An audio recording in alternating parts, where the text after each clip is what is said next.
لا الہ الا اللہ محمد رسول اللہ۔ کی اہمیت کیا ہے؟ بسم اللہ الرحمن الرحیم۔ اس رات کے حوالے سے بہت ساری چیزیں ہمارے معاشرے میں مشہور ہیں جن پر عمل بھی کیا جاتا ہے۔ میرا خیال ہے عبادت کے علاوہ سب کچھ ہی ہوتا ہے اس رات میں۔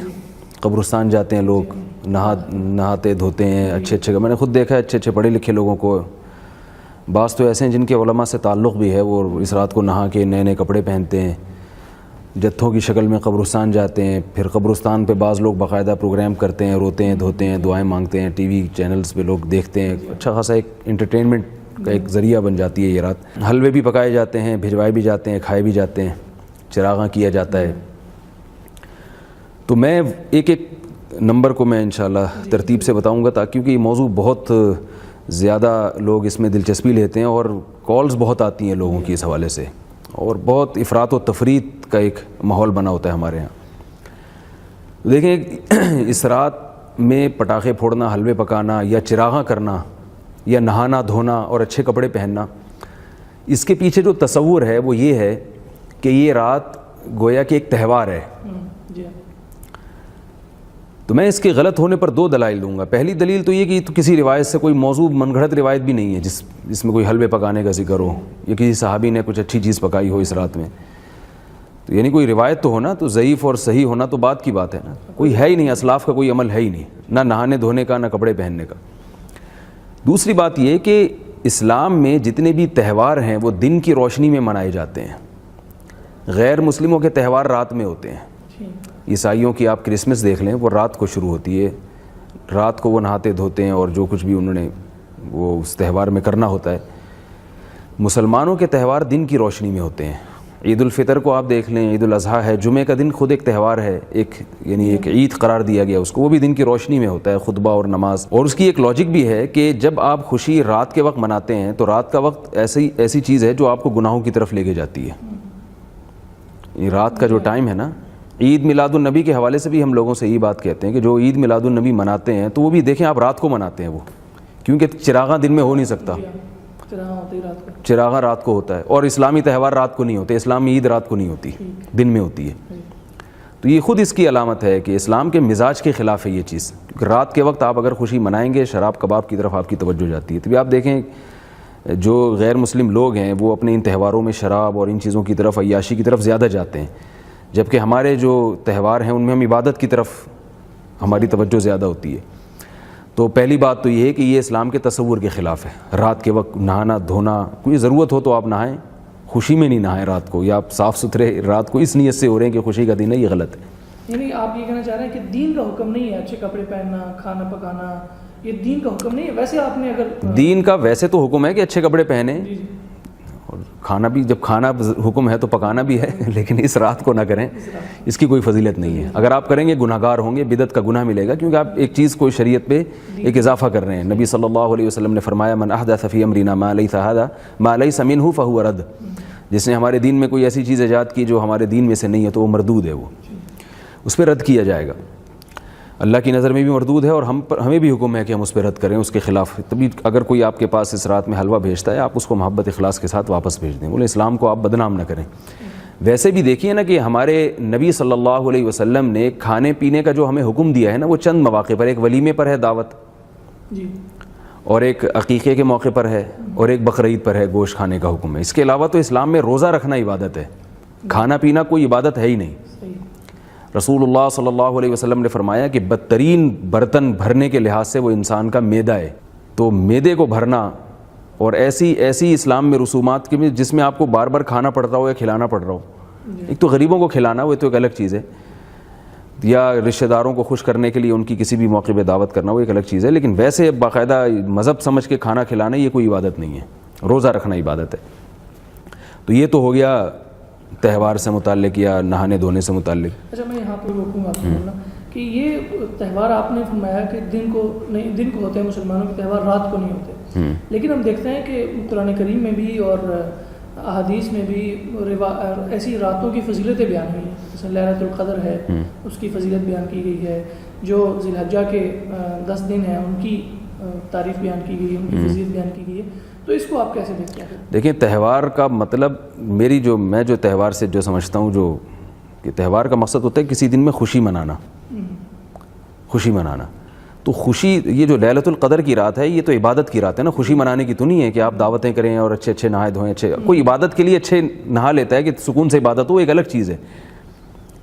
عید کے دن جو ہم نہا دھو کے خوشبو لگا کے نکلتے ہیں وہ اس کا تصور الگ ہے, اور عبادت میں جو آپ جسم کو صاف کرتے ہیں, مسواک کرتے ہیں, وہ ایک الگ چیز ہے. تہوار کا عبادت سے تعلق نہیں ہے. تہواروں کے میں تو روزے رکھنا منع ہے نا, عبادت کی میں اس میں تقلیل کا حکم ہے, کم کریں آپ عبادت. عید کے دن روزہ رکھنا حرام ہے, بقرعید کے 4 دنوں میں روزہ رکھنا حرام ہے, 5 دنوں میں روزہ رکھنا حرام ہے. اور اسی طرح نبی صلی اللہ علیہ وسلم نے جمعے کے دن روزہ رکھنے کو بھی ناپسند کیا ہے, اس میں کیونکہ تہوار کا عنصر آ گیا, عید کا عنصر آ گیا. تو جہاں بھی عید کا تصور آئے گا وہاں پر خود بخود عبادت کا جو ہے نا یعنی روزے کا عنصر ختم ہو جائے گا. یہاں تک کہ رسول اللہ صلی اللہ علیہ وسلم نے پیر کے دن روزہ رکھا ہے. یہاں میں لوگوں کو ایک بات کہتا ہوں کہ اگر آپ صلی اللہ علیہ وسلم کا ولادت کا دن یہ تہوار ہوتا یا اسے باقاعدہ ہمیں سیلیبریٹ کرنے کا حکم ہوتا تو آپ پیر کے دن روزہ نہ رکھتے. روزہ رکھنا اس کی علامت ہے کہ یہ اس کو سیلیبریٹ کرنے کا تصور, کیونکہ جب بھی آپ کوئی سیلیبریٹ کرتے ہیں تو کھا پی کے کرتے ہیں. آپ کے بیٹے نے امتحان پاس کیا اور آپ لوگوں کو انوائٹ کر رہے ہیں کہ میں بہت خوش ہوں اور اس خوشی میں ہم سب کا روزہ ہوگا. لوگ کہتے ہیں یار خوشی میں تو مٹھائی کی بات ہوتی ہے, کہ کھلانے پلانے کی بات ہوتی ہے, روزہ کیا ہوگا. عید منانے کا حکم کب ہے؟ جب روزے ختم ہو جائیں. تو روزہ اور عید یہ جمع نہیں ہو سکتے. تو میں یہاں بھی یہ کہتا ہوں کہ جو یوم پیدائش پہ ہم عید مناتے ہیں تو یہ تو نبی نے اپنی یوم پیدائش پہ تو روزہ رکھ کے اس میں عید کا کانسیپٹ ختم کیا ہے, تہوار کا تصور ختم کیا ہے. تو اس رات میں دوسرا مسئلہ ہوتا ہے قبرستان جانے کا. قبرستان جانے کے بارے میں ہمارے پاس ترمذی کی ایک روایت ہے جو اکثر خطبہ حضرات سے آپ نے بھی سنی ہوگی, لوگ بھی سنتے ہیں, کہ حضرت عائشہ رضی اللہ تعالیٰ عنہ فرماتی ہیں آپ صلی اللہ علیہ وسلم چپکے سے اٹھے اور تشریف لے گئے. حضرت عائشہ کو یہ خیال گزرا کہ کہیں دوسری زوجہ کے پاس تو نہیں جا رہے, تو وہ پیچھے پیچھے چلیں. تو آپ نے جنت البقیع میں آپ صلی اللہ علیہ وسلم نے وہاں مردوں کے لیے مغفرت کی دعا کی اور آپ واپس تشریف لے آئے. یہ جو روایت ہے نا یہ سند کے لحاظ سے بہت ضعیف ہے. خود اس حدیث کو نقل کرنے کے بعد امام ترمذی رحمہ اللہ تعالیٰ فرماتے ہیں کہ میں نے امام بخاری سے سنا یضعف هذا الحدیث, وہ اس حدیث کو ضعیف قرار دیا کرتے تھے. اور اس میں ضعف بھی کم درجے کا نہیں ہے, بہت زیادہ ضعف ہے. 2 طرح سے اس میں انقطاع ہے, یعنی کوئی حدیث اگر اس کی سند متصل نہ ہو, اس میں انقطاع آ رہا ہو تو وہ کمزور ہوتی ہے. تو اس میں راوی بھی کمزور ہے اور پھر انقطاع بھی 2 طرح سے ہے. تو اس لیے یہ انتہائی کمزور حدیث ہے. اس کی بنیاد پر آپ کسی عمل کی فضیلت کو نہیں ثابت کر سکتے. یہ جو لوگ کہتے ہیں نا ضعیف حدیث فضائل میں چلتی ہے, تو اس کا صحیح مفہوم یہ ہے اس اصول کا کہ پہلے سے کسی عمل کی صحیح حدیث سے کوئی فضیلت ثابت ہو تو اس کی فضیلت میں پھر ضعیف حدیث بیان کی جا سکتی ہے, یعنی فضیلت کو بڑھانے کے لیے. لیکن ایک چیز پہلے سے کسی صحیح روایت سے ثابت ہی نہیں ہے, اس کو ثابت کرنے کے لیے ضعیف حدیث کا سہارا ہم اگر لیں گے تو پھر تو ہمارا دین کیا بن جائے گا. تو روایات میں تو پتہ نہیں کیا کیا ملتا ہے, جو کمزور موضوع من گھڑت روایتیں ہیں, ضعیف روایتیں ہیں, تو پتہ نہیں کیا کیا ملتا ہے ان میں. تو ایسے تو پورا دین جو ہمارا بدعات کا ایک مجموعہ بن جائے گا. تو پہلے کسی عمل کو ثابت کرنے کے لیے کوئی ٹھوس روایت ہونی چاہیے, کوئی مستند روایت ہونی چاہیے. ہاں ایک دفعہ ایک عمل ثابت ہو گیا تو اس کے فضائل کو 4 چاند لگانے کے لیے یا اس کے فضائل میں اضافہ کرنے کے لیے ضعیف روایتوں کا سہارا لیا جا سکتا ہے. تو قبرستان جانے کے بارے میں پہلی بات کیا ہوئی کہ یہ روایت صحیح نہیں ہے.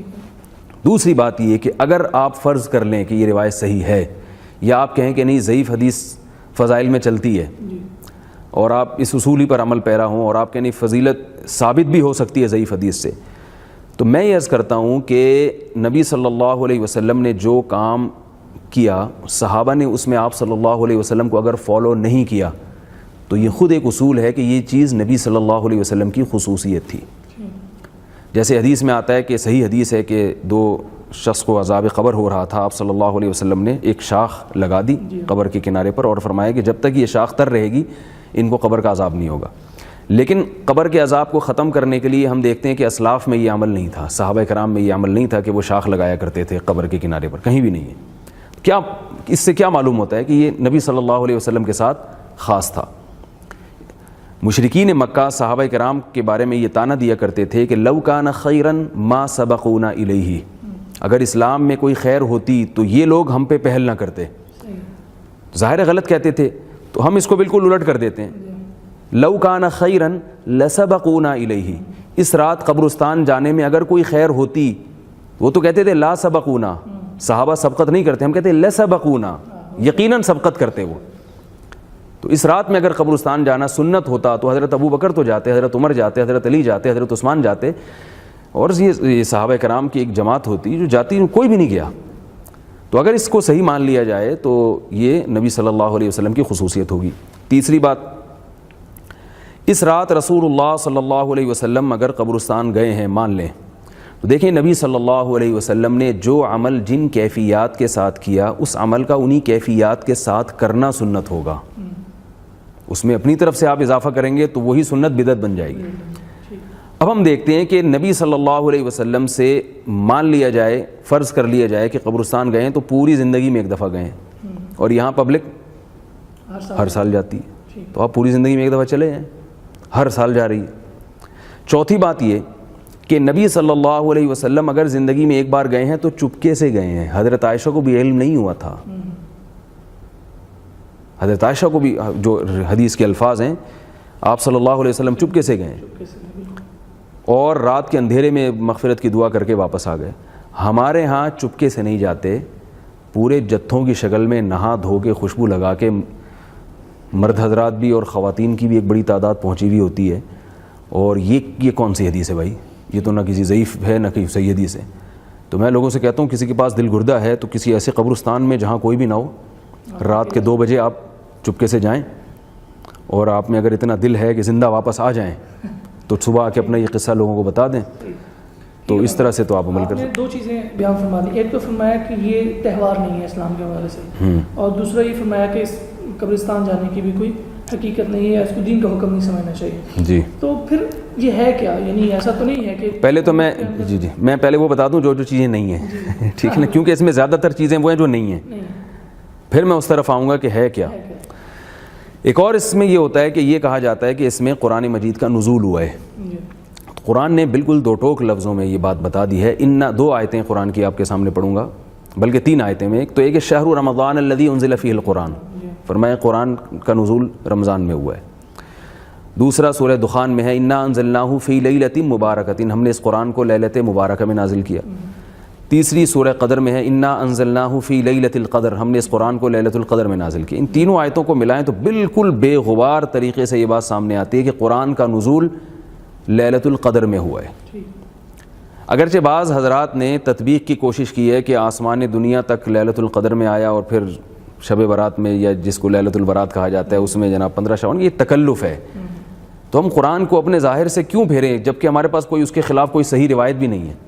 15 شعبان میں جو قرآن کے نازل ہونے کے دلائل ہیں وہ بہت کمزور ہیں. یہ ایک صحیح حدیث بھی نہیں ہے جس میں آتا ہو کہ 15 شعبان میں قرآن کا نزول ہوا ہے. اچھا، لیکن مولانا آپ نے جو 3 آیات تلاوت فرمائی ان میں سے 2 میں تو رمضان کا ذکر ہے کہ شاید اس میں رمضان میں نازل ہوا، اور دوسرے میں لیلۃ مبارکہ.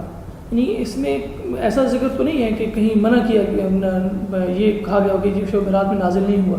جس طرح قرآن باقی پوری 23 سالہ زندگی میں نازل ہوا ہے تو ممکن ہے شب برات میں بھی نازل. دیکھیں، آپ کہتے ہیں کہ آپ کسی شخص کے آنے کی ڈیٹ بتا دیتے ہیں کہ وہ فلاں شخص میرے پاس 3:05 پہ آیا. تو اب آپ یہ اشکال کریں کہ اس میں یہ تو نہیں ہے کہ 4:06 پہ نہیں آیا. تو بھائی جب 3:05 پہ آیا تو اس کا مطلب 4:06 پہ نہیں آیا وہ. تو جب اللہ تعالیٰ بتا رہے ہیں کہ اس رات میں نازل ہوا تو اس کا مطلب ہے کہ اس رات کے علاوہ میں نازل نہیں ہوا. ہاں، یہ جو آپ کا سوال ہے کہ 23 سال میں تو تدریجاً نازل ہوا ہے، تو وہ جو تدریجاً جو نازل ہوا ہے نا، وہ تو پھر اس سال اس رات کی کیا خصوصیت ہے؟ وہ تو اور بہت ساری راتیں ہیں جن میں ہوا، بہت سارے دن ہیں جن میں ہوا، بہت سارے مکان ہیں، علاقے ہیں جن میں ہوا نازل. تو پھر اس کی کیا فضیلت ہو گئی؟ وہ تو کبھی آپ صلی اللہ علیہ وسلم کو کچھ آیتیں مدینہ میں نازل ہوئیں، کچھ مکہ میں نازل ہوئیں، کچھ طائف میں نازل ہوئیں، تو وہ تو ہو ہی رہی ہیں. اس کی کیا فضیلت ہوئی؟ یہاں نزول سے مراد یہ ہے کہ نزول کی ابتدا کب ہوئی ہے یا آسمان دنیا پر کب آیا. تو وہ لیلۃ القدر میں آیا ہے، وہ لیلۃ البراء میں نہیں آیا. ایک اور اس میں یہ کہا جاتا ہے کہ تقدیر کے فیصلے کیے جاتے ہیں. تو یہ بھی قرآن میں بہت واضح اللہ نے بیان کر دیا، انا انزلناہ فی لیلۃ القدر، قدر کی رات. قدر کہتے ہیں اندازہ ٹھہرانے کو، تقدیر یہ قدر ہی سے تو نکلا ہے. اور تنزل الملائکۃ والروح فیہا باذن ربہم من کل امر، اللہ فرماتے ہیں اس میں فرشتے اللہ کی طرف سے ہر قسم کے فیصلے لے کے نازل ہوتے ہیں. سورۃ دخان میں بھی اللہ نے فرمایا فیہا یفرق کل امر حکیم، وہ رات جس میں قرآن نازل ہوا اس میں تمام حکمت والے فیصلے کر دیے جاتے ہیں۔ تو اللہ تعالیٰ نزول قرآن کی رات میں یہ سارے فیصلے کرتے ہیں تقدیر کے، اور نزول قرآن کی رات کون سی ہے؟ قرآن نے صاف بتا دیا وہ لیلۃ القدر ہے۔ تو معلوم یہ ہوا کہ وہ فیصلے بھی لیلۃ القدر میں ہوتے ہیں، اس کا بھی لیلۃ البراءت سے کوئی تعلق نہیں ہے۔ اس بارے میں روایات اس پائے کی نہیں ہے کہ وہ قرآن کا مقابلہ کر سکیں، کمزور روایتیں اور موضوع من گھڑت روایتیں۔ تو یہ جو ہے نا تقدیر کا معاملہ یہ بھی اس کا ہے، لیلۃ اعمال پیش ہونے کا، یہ بھی لیلۃ القدر کا ہے۔ علامہ ابن تیمیہ رحمہ اللہ تعالیٰ نے یہ بات لکھی ہے کہ روافض نے لیلۃ القدر کی اہمیت کو گھٹانے کے لیے اس رات کے فضائل کو میں غلو سے کام لیا ہے، یعنی جو چیزیں لیلۃ القدر سے متعلق تھیں وہ یہاں پھر دی ہیں۔ ایک اور چیز اس بارے میں بتائی جاتی ہے اگلے دن کا روزہ، تو اگلے دن کا روزہ بھی کسی صحیح حدیث سے ثابت نہیں ہے۔ ابن ماجہ کی ایک روایت ہے، وہ بھی سند کے لحاظ سے بہت کمزور ہے۔ تو وہی بات میں دوبارہ دہراؤں گا کہ فضیلت میں کسی عمل کی کو ثابت کرنا تو درست نہیں ہے، پہلے سے ثابت شدہ کوئی عمل ہو تو اس کی فضیلت میں ضعیف حدیث بیان کی جا سکتی ہے، ضعیف حدیث سے کوئی چیز ثابت نہیں ہوتی۔ تو 15 شعبان کا روزہ اس کا اسلاف میں ہمیں نہیں ملتا، کوئی کسی مستند روایت میں کوئی تذکرہ ہو کوئی، اور ابن ماجہ کی اس روایت کے علاوہ بھی کہیں ہمیں کوئی روایت نہیں ملتی۔ اور محدثین کے ایک اصول ہے کل ما تفرد به ابن ماجہ فهو ضعیف۔ خود ابن ماجہ حدیث کی ایسی کتاب ہے کہ بعض محدثین کی یہ تصریح ہے کہ صرف ابن ماجہ میں اگر روایت ہو اور کہیں نہ ہو، غالب امکان ہے کہ وہ روایت کمزور ہوگی۔ البتہ یہ ضرور ہے کہ ایام بیز کے روزے وہ سنت ہیں، ہر مہینے کی رمضان کی ہر مہینے کی اسلامی تاریخ کی 13، 14 اور 15 تاریخ کے روزے رکھنا یہ سنت ہے۔ تو اس لیے علماء کہتے ہیں کہ اگر کوئی پہلے سے روزے رکھتے چلا آ رہا ہے ایام بیز کے روزے تو وہ ان شعبان میں بھی رکھ لے، اور اگر پہلے سے نہیں رکھ رہا تو خاص 15 تاریخ کا روزہ رکھنا پھر یہ غلط عمل ہوگا، اس سے اجتناب کرنا چاہیے۔ اچھا مولانا، یہ ساری چیزیں تو آپ نے وہ بیان فرما دی کہ جن کا اسلام میں کوئی تصور نہیں ہے یا اس رات کے حوالے سے ان کا کوئی تعلق نہیں ہے، اب میں چاہوں گا تو پھر یعنی ایسا تو نہیں ہے کہ پوری قوم اس کو ایک لیلۃ البراءت کے نام سے یاد کر رہی ہے، لوگ اکٹھے ہو رہے ہیں، تو کچھ حقیقت ہاں رہا مسئلہ کہ رات کی فضیلت، تو رات کی فضیلت میں ایک حقیقت یہ ہے کہ کوئی بھی صحیح حدیث نہیں ہے، ایک بھی روایت ایسی نہیں ہے جو بے غبار ہو، لیکن روایات کثرت سے بہت ہیں، اگرچہ ضعیف روایات ہیں، کچھ تو موضوع من گھڑت روایتیں ہم ان کو نکال دیتے ہیں، کچھ ضعیف روایتیں۔ تو محدثین کا ایک اصول ہے کہ اگر ضعیف روایتیں جو بالکل ہی بہت زیادہ جن میں ذوف نہ ہو ان کی کثرت اگر ہوگی تو وہ روایت درجہ حسن تک پہنچ جائے گی اور حسن حدیث بھی مقبول ہوتی ہے۔ تو ایک تو اس وجہ سے اس کی فضیلت میں جان پڑ جاتی ہے کہ روایات کثرت سے ہیں۔ دوسرا بعض ائمہ سے اس کی فضیلت منقول ہے جو مجتہدین تھے، جیسے امام شافعی رحمہ اللہ تعالیٰ، تو ان سے اس کی فضیلت منقول ہے، تو اس لیے یہ کہنا کہ بالکل اس کی سرے سے کوئی فضیلت ہی نہیں ہے یہ بات ذرا کمزور ہے۔ البتہ میں یہ حقیقت آپ کے سامنے ضرور بتاؤں گا کہ اس کی فضیلت پر علماء کا اتفاق نہیں ہے، یعنی دونوں طرف علماء ہیں، اگرچہ جمہور اس کی فضیلت کے قائل ہیں لیکن بعض ایسے علماء بھی ہیں جن کا اس امت میں بڑا مقام تھا، انہوں نے اس کی فضیلت کا بالکل ہی انکار کیا ہے۔ مگر بہرحال جمہور کا مذہب اس میں دلائل کے لحاظ سے قوی ہے کیونکہ روایات کی کثرت درجہ حسن تک پہنچا دیتی ہے، اور یہ ایک محدثین کا ایک اصول ہے، اور اس کا بلا وجہ انکار کرنا یہ درست نہیں ہے۔ لیکن ایک اہم بات یہ کہ یہ بھی یاد رکھیں کہ دو طرح کی روایات ہیں، جن میں ایک میں تو اس روایت کی فضیلت وارد ہوئی ہے اور ایک میں عبادت کی فضیلت وارد ہوئی ہے۔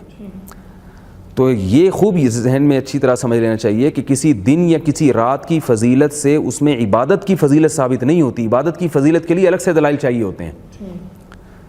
جمعے کی رات کی فضیلت ہے کیونکہ جمعے کا دن مقدس ہے، لیکن اس میں عبادت کی فضیلت نہیں ہے۔ آپ صلی اللہ علیہ وسلم نے فرمایا لا تختصوا لیلۃ الجمعۃ بصلاۃ ولا یوم الجمعۃ بصیام، جمعے کی رات کو نماز کے ساتھ خاص مت کرو، یعنی کوئی اضافی فضیلت نہیں ہے جمعے کی رات میں، حالانکہ جمعے کی رات فضیلت والی رات ہے کیونکہ جمعے کا دن، رات تو دن کے تابع ہوتی ہے نا، جب جمعے کا دن بڑا ہے تو رات کیوں بڑی نہیں ہوگی؟ تو 15 شعبان کی رات کے جو فضائل احادیث میں وارد ہوئے ہیں، جن احادیث میں صرف فضائل وارد ہوئے ہیں، تو ان احادیث سے یہ ثابت نہیں ہوتا کہ اس میں عبادت کی بھی فضیلت ہے۔ عبادت کی فضیلت ان روایات سے ہوگی جن میں الگ سے عبادت کی فضیلت ہے، جو کہ جمہور کا مذہب ہے کہ عبادت کی الگ سے فضیلت ہے اس رات میں۔ تو وہ روایتیں کیا ہیں، چونکہ میں بھی زیادہ ڈیٹیل میں نہیں جاتا تو میں تھوڑی خلاصہ بیان کر رہا ہوں اس رات کی اہمیت کے بارے میں۔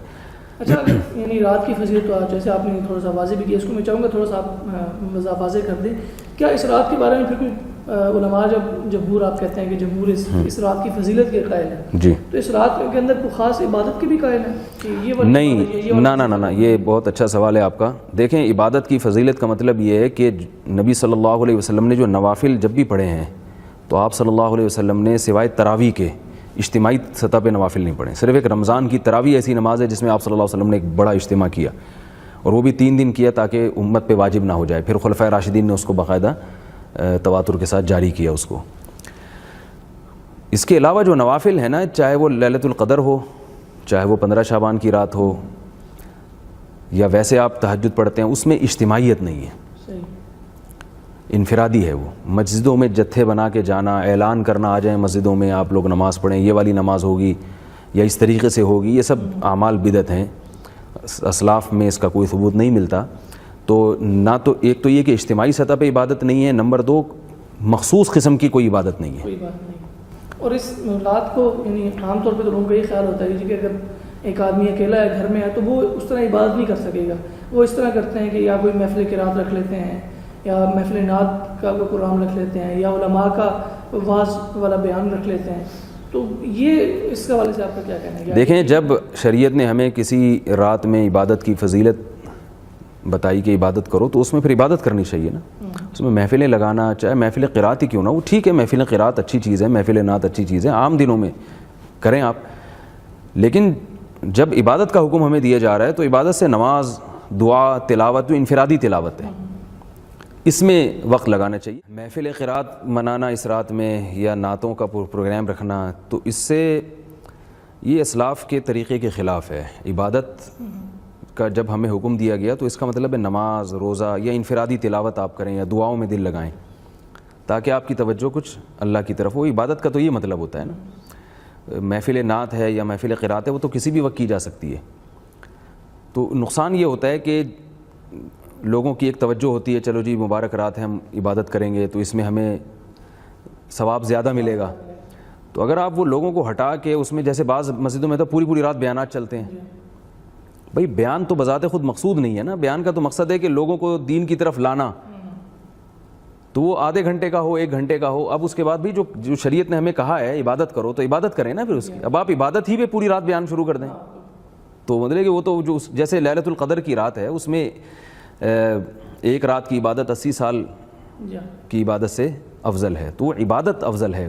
ایک رات کا بیان 80 سال کے بیان سے افضل نہیں ہے. یہ محفل قرات 80 سال کی قرات کی محفلوں سے افضل نہیں ہے. وہ عبادت کا ذکر ہے اس میں، تو عبادت میں دل لگانا چاہیے. اچھا مولانا، آپ نے محفل قرات کے حوالے سے بھی بات کی، باقی چیزوں کے حوالے سے بھی بات کی.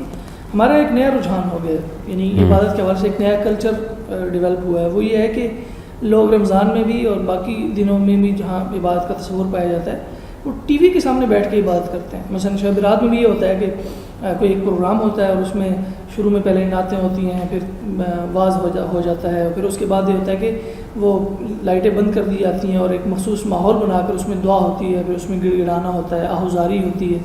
تو اس کا کیا تصور ہے؟ یہ اصل میں انٹرٹینمنٹ کا نا ہر ایک کو شوق ہوتا ہے. تو جو لوگ ڈرامے فلموں کے ذریعے انٹرٹینمنٹ نہیں کر سکتے تو پھر وہ اس طرح کے ڈرامے بازیوں میں لگتے ہیں کہ بھئی چلو لیلۃ القدر منا لو، ٹھیک ہے نا. تو وہ پھر ٹیلی ویژن میں کچھ رونے دھونے بھی ہو رہے ہوتے ہیں، کچھ پروگرام مختلف قسم کے چل رہے ہوتے ہیں. تو یہ صرف ایک اپنی ایک جو خواہش ہے اسے پوری کرنے کے لیے، اس کا عبادت سے کوئی تعلق نہیں ہے. عبادت تو ہے کہ آپ اللہ کے سامنے رات کی تنہائیوں میں اٹھ کے گڑ گڑائیں، اللہ سے مانگیں، سجدے کریں اس کے سامنے لمبے لمبے. یعنی جس آدمی کا ذہن عبادت کا بنتا ہے وہ تو پبلک سے دور بھاگتا ہے. وہ تو چاہتا ہے کہ مجھے کوئی تنہائی کی جگہ ملے، میں اللہ کے سامنے گڑ گڑاؤں. وہ ٹی وی کے سامنے تھوڑی آ کے بیٹھے گا. اور جو عام طور پر، میں سب کی بات نہیں کر رہا، ٹیلی ویژن میں جو آ رہے ہوتے ہیں، جو لوگوں کی ایک محفلوں کو گرم رکھتے ہیں، ان کا مقصد بھی ایک تفریح ہوتا ہے. رونا بھی ایک باقاعدہ ایک تفریح ہے. اس میں بھی ایک مزہ ہے، لذت ہے. رونے دھونے کے جہاں پروگرام ہوں گے تو بڑا ایک مزہ ہے اس میں. ہنسنے سے زیادہ مزیدار پروگرام رونے کے ہوتے ہیں. آرڈر پہ باقاعدہ رلوایا جاتا ہے. میں ایک جگہ سے گزر رہا تھا تو ایک اشتہار لگا ہوا تھا، اس میں یہ لکھا ہوا تھا کہ آج ہماری مسجد میں ختم قرآن ہے، رو رو کے دعائیں مانگی جائیں گی. میں حیران ہو گیا کہ ان کو کیسے پتہ چلا کہ امام صاحب کو رونا آئے گا، کیونکہ رونا تو آپ کے اختیار میں نہیں ہے نا. کبھی نہیں آ رہا ہوتا، کبھی آ رہا ہوتا ہے خود سے. اور پھر میں نے کہا کہ یہ جو لوگ آئیں گے، اگر امام صاحب نہیں رو پائے، ان کی وہ کیفیت نہیں بنی، تو آرڈر پہ کیسے رو سکتے ہیں بھائی؟ آرڈر پہ ہمارے یہاں رلوایا جاتا ہے باقاعدہ. تو یہ شیطانی کی چالیں ہیں کہ وہ آپ کو عبادت کی روح سے ہٹا رہا ہے, اللہ سے تعلق ختم کروا رہا ہے. تو ان چیزوں میں نہیں پڑھنا چاہیے. ہاں کہیں آپ گئے مسجد میں اور بیان ہو رہا تھا تو امام جو بھی کسی دعا کروانے والے بزرگ تھے ان کو رونا آ گیا تو پبلک کو بھی رونا آ گیا, وہ تو ٹھیک ہے, وہ تو ایک نیچرل چیز ہے اور ہونا چاہیے. لیکن یہ جو باقاعدہ پروگرام ہو رہے ہیں نا باقاعدہ رونے دھونے کے, یہ ڈرامے بازی ہے, یہ شریعت کے مزاج سے پرہیز کرنا بہت شکریہ مولانا, آپ نے بہت واضح انداز میں بہت ساری چیزوں کا, ان چیزوں کا جو نہیں ہے اور جو ہیں ان دونوں کا آپ نے بڑا بہترین انداز میں فرق بیان فرما دیا. ہم آپ کے شکر گزار ہیں اور ہمیشہ آپ ہماری عنایت کرتے ہیں. پھر آپ کا شکریہ. ناظرین, آپ نے گفتگو سنی مولانا کی. مولانا نے بڑے واضح انداز میں اس بات کو واضح کیا ہے کہ کیا چیز اسلام میں ہے اس حوالے سے اور کیا چیز اسلام میں نہیں ہے. تو امید ہے آپ کے بہت سارے سوالات کا جواب ہو گیا ہوگا. اگر پھر بھی آپ کو اس حوالے سے کوئی سوال درپیش ہو تو ہمارا ای میل ایڈریس ہے, اس پر اپنے سوال بھیجیں, ہم انشاءاللہ ضرور اس پر گفتگو کریں گے. اب تک کے لیے اتنا ہی, اجازت دیجیے. اللہ حافظ. سبسکرائب کیجیے ہمارے چینل اور دبائیے بیل کا آئیکن تاکہ آپ کو ریگولر نوٹیفیکیشن اپڈیٹس مل سکیں. اللہ